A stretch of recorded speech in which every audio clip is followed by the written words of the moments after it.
सब कोई के हम प्रणाम करै छी। आ हम आशा देवी आइ सिद्धांत के गीत लऽ के आयल छी। एकटा हम बेटी सिद्धांत के गीत दै छी, बाद में बेटा सिद्धांत के सेहो देब। तऽ सुनू सिद्धांत के गीत, नीक लागे तऽ कमेंट आ लाइक जरूर करबै। आधी आधी राती बाबा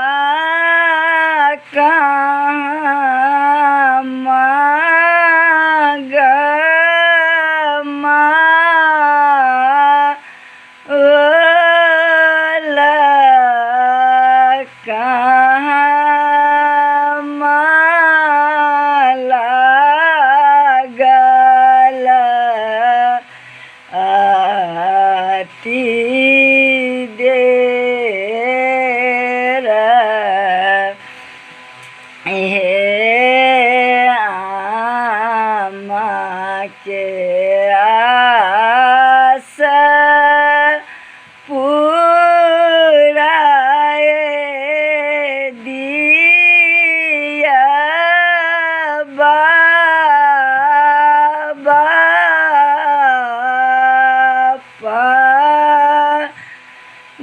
पंडित करबा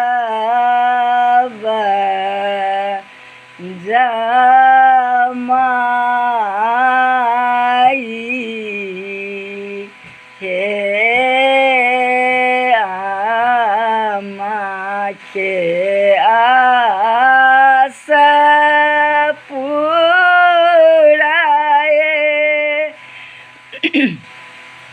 दिया बाबा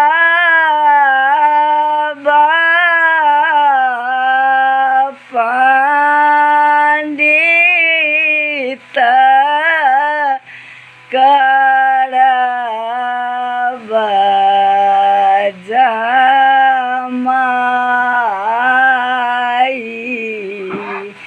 हे गाम के पछिमा एक काली मंदिर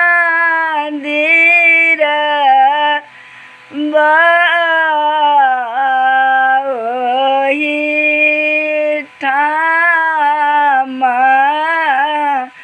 तोहरो सिद्धांत हे पाना परसैते बेटी आते देर लागल अतर छिटैते आधी राती हे आमा के आस पुराए देलहुँ बेटी पंडित कएलहुँ जमाई।